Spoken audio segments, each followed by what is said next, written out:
name's Ryan Blanchfield. I'm Cash's dad. My name's Amanda Blanchfield, and I'm Cash's mom. We dated for 10 years. While we were dating, I was a hairdresser, and he was trying to get his job as a fireman. Then we got engaged in Paris, started trying for a baby a year later, and right away we got pregnant. We were both happy it was a boy. If it was a boy, his name was going to be Cash. I was so lucky. I didn't have any morning sickness. I stood on my foot 50 hours a week until the day I had him, and we never dreamed we'd have any issues after he was born. Right after my C-section, the doctor came up to me and said, "We hear a little murmur, but please don't worry. Lots of babies have murmurs. We'll check it out further, but please don't worry about it." So I didn't. That evening when all of our family came to visit, they came in the crowded room full of guests and said, "We did an echo and your son has hypertrophic cardiomyopathy and we need to rush him to the NICU." It was the scariest moment. I was actually on the phone in the hall with my buddy, and my dad walked out and he's like, "You better get in here." It's like, what is going on? And they caught me up, and it's like, whew. Yeah, so we spent 10 days there in the NICU with hopes that his heart condition would correct itself, because sometimes that does happen. We basically came home and we tried to be normal family. And then the next time when we went back, he did the echo and he came in and he's like, "You guys need to go to Denver right now. Everything's gotten worse." Yeah, I think everything stops right there. You go from that storybook, whatever you have in your head, that everything's good and you got this healthy boy and everything's gonna be awesome, and everything stops right at that moment.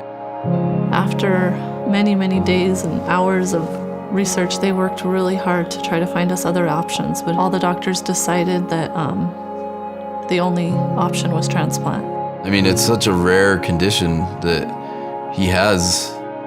I remember seeing my nephew. He's 1 year older.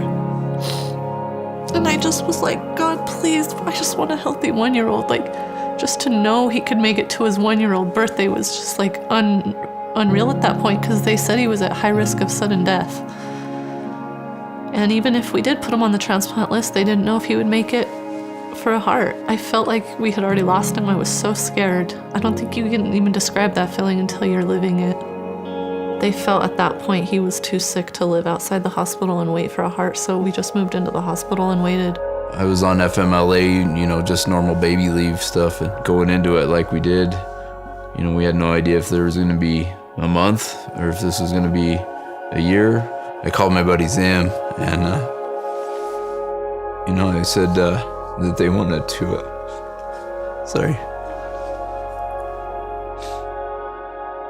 So I told him we'd just start, covering his shifts. So I started with a simple email describing the situation of what was happening. I just sent out a spreadsheet to the line and just say, "Hey, we got this going on. Anybody that's able to work and cover the days," knowing that he's probably not going to be able to pay you back on that trade. It was very humbling and pretty cool to see how fast the responses came in, and I was able to fill a month within 10-15 minutes of sitting on the computer. We filled up and ended up being 8 or 9 months worth of work that we covered for him without a blink of an eye. We lived together, we spent all this time together. It is another extension of our family. I just don't even know how you thank people for that. I mean, I don't.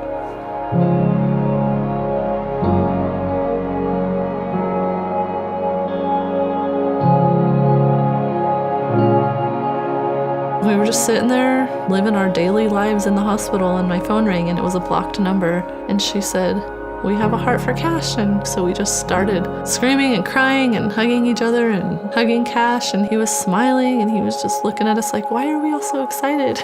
The nurses came in, and we just started bathing him and prepping him for surgery. It really went fast.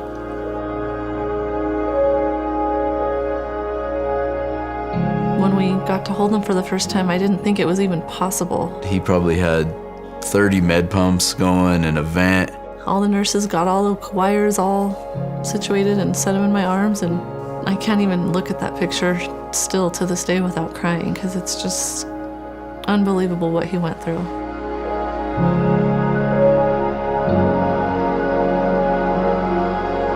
He loves his alphabet, he loves to learn, he loves to sing songs, and he loves to look for the moon and the stars. When you see him running around and everything, I mean, you would never guess as to what he had been through. You would never know. he's so happy and doing so good, you forget everything he's been through, and then you remember, man, he's just extra special because we may not have ever been able to see this moment, you know? So I guess in the back of your head, you're always thinking this possibly couldn't have happened.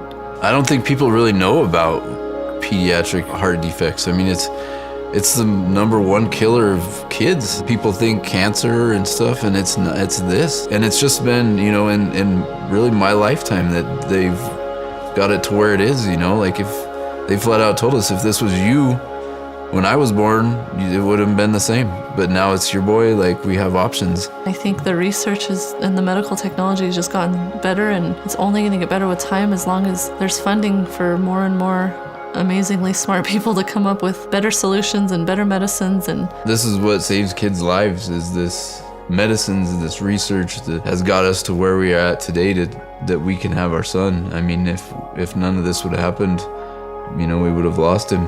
Just thank God every day for Cash. I love him more than I could ever have imagined loving anything in the world, and I'm just so incredibly grateful to the doctors and nurses and researchers and people that donate and make it possible. You just hope for all this amazing medical breakthroughs to start coming out in his lifetime, and let him live until he's 100.